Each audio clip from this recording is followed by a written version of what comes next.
We're going to open up the UFC 318 fight card with a couple of ladies. We got Carli Judice taking on Nicolle. It's Did you Nicolle. say Judice to be funny? That's her name. I said it to be funny because Real Housewives of New Jersey, Teresa Judice, but it used to be Judice. And then she came out with a cooking book and pretended she was the most Italian person in the world. She's like, it's Judice. It's like, you said Judice on camera for 5 years, but now you have a cooking book, and now it's Judice. Carli has a cooking book? No, I was just talking about Teresa from Real Housewives of New Jersey. Why the fuck are we talking about New Jersey bullshit? It was a deep cut joke, and I was explaining it because I knew you were too simple to get it. You're already throwing us all. I mean, I get We blamed got for all Carli this stuff. Judice taking on Nicolle Caliari. Nicolle. And you forgot the I. Carli, 4-2 in her last 5. 3-2. 4-2 in her career. Oh, God. It's been a tough week. 4-2 in the entire career. 3-2 in her last 5. She is coming off her first UFC win. She's taking on Nicolle Caliari. 8-3 in her career. 4-1 in her last 5. She's coming off that close loss to Carrot Cake. This is striker versus grappler. That's the matchup we got here. The striker is Carli. Decent combinations, good volume. She does a nice job mixing in the punches. She'll get some kicks going. She'll alternate between the two really well. She's pretty fast. She'll throw plenty of combinations. She can be taken down, but she got good enough scramble skills. She pops right back up. She is incredibly smooth. She's coming off that head kick knockout win over Eunice Dubin, where she was fast, busy, and clean. Taking on Nicolle Caliari. Busy grappler. There's a clash of styles here. She will take her time striking, then she'll close the distance, work you to the cage, try to drag you to the ground. The takedowns are not great, but if she gets to the ground, she does a really good job tying you up, controlling you, and making stuff happen. If she's standing in the clinch, she'll launch some knees. On the ground, she will be aggressive. She will go from position to position and then find herself a submission. She is aggressive, sometimes too aggressive, though. She'll fall right off the top trying to chase a choke. This is an interesting fight because it is a clash of styles, so if you think one of them can do what they want to do, then we're good to go here. I do think Carli wins. I think even if she's taken down, she'll be able to pop right back up. But this could be very similar to the Wonderboy Bonfim fight last week. Going into that fight, I said over and over, this is not in Las Vegas. These random commissions appreciate wrestling at different levels. Vegas doesn't give a shit about wrestling whatsoever. Other commissions do care. If that Wonderboy Bonfim fight was in Vegas, Wonderboy would have gotten that decision. This fight could be the same, where Nicolle could get a couple of takedowns that she does nothing with. They don't mean anything, but she got a little bit of control, and then the judges give her the fight because empty takedowns still matter in Louisiana. But Carli's going to be the pick. I got no bets here whatsoever, not even over 2.5. What do you think, Jacob? Yeah, I mean, it was a nice try. I mean, I got to tell you, it was a nice try. I know you've kind of been traveling, jet lagged and stuff like this, even though the script's been written for a couple weeks. And I mean, you tried. You tried to break it down. You're doing the best you can out here with what you got. Unfortunately, it's just a little bit incorrect.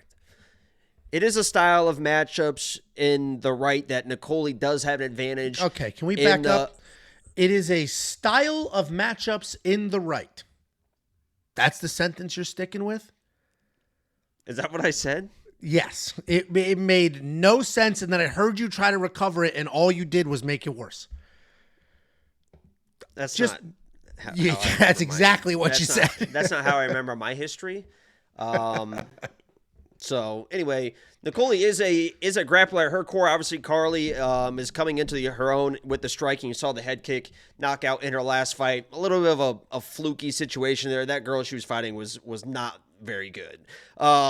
She is going to be the longer, rangier striker, but I came into that last fight with Nicolle very high on Ernesta. And for me to pick against a female like Ernesta, carrot cake, like Nicolle, for me to pick against somebody of her talents,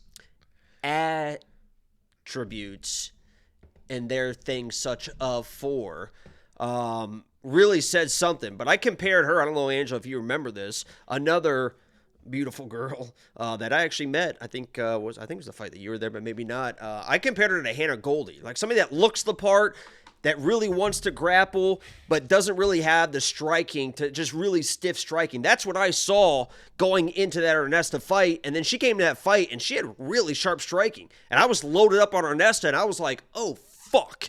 And not only did she have really sharp striking, she showed how she's a fucking dog. She was going tit for tat with a very, very long, rangy striker, just like Carli, but even longer in Ernesta that I'm talking about, was able to muscle some takedowns. And in that third round, where it came down, she knew I had to do something. She muscled out a fucking takedown and kept control that almost won her that fight. It seems crazy to me that Nicolle, after the improvement she showed in her striking, the ability to muscle takedowns even late in the third round, and the ability of Carli to always kind of keep fights close regardless of that last KO, it seems crazy that this girl is minus 300 in what I think is going to be a fucking dogfight for 15 minutes. And Nicolle, if she's able to get on top, can probably stay on top of a girl like Carli.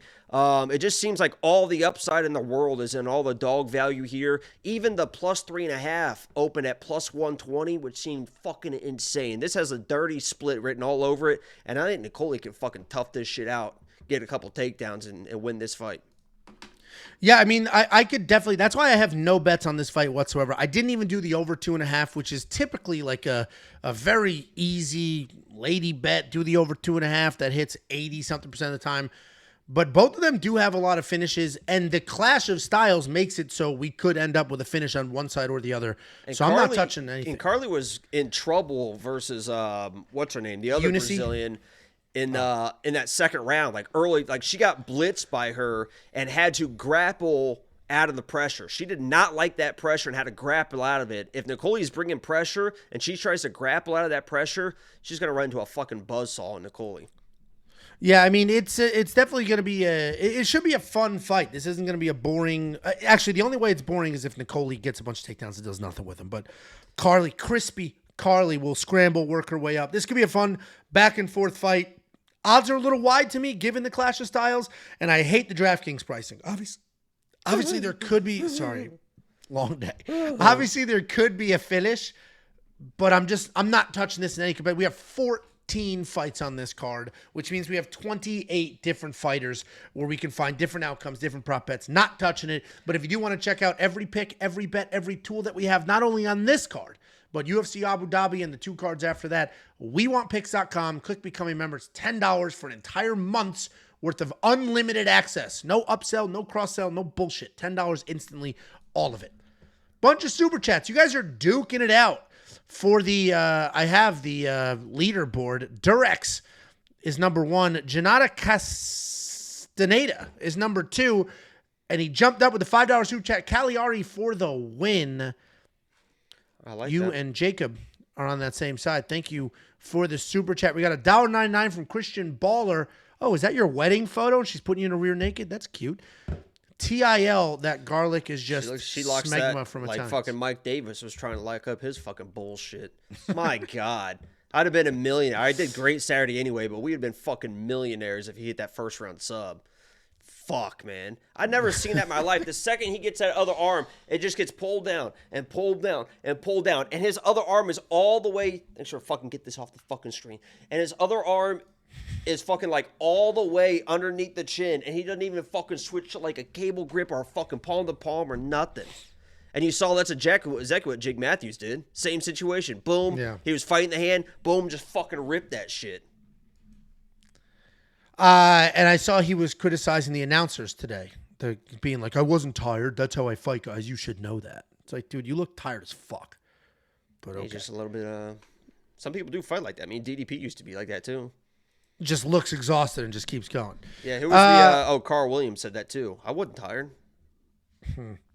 Ride Doger beats. Roger beats. Ride Dog beats. Towards Jacob's mixtape fund, Lock of the Week been smacking. If you guys watched a few months ago, I went to AI and said, what would you name this scrawny, white, redheaded rapper? And the consensus was Lil Ember. So Jacob's rap name is Lil Ember. Did you hear Matter Daddy? Nice try. I got a nap in today. I am with you. You're the one fumbling over your words and shit. You're not going to catch me with some, oh, what do you drive? You called him Janata Castaneda 3 minutes ago. That was his name. No, it's not. Johnny. No, it's, yeah, okay, whatever.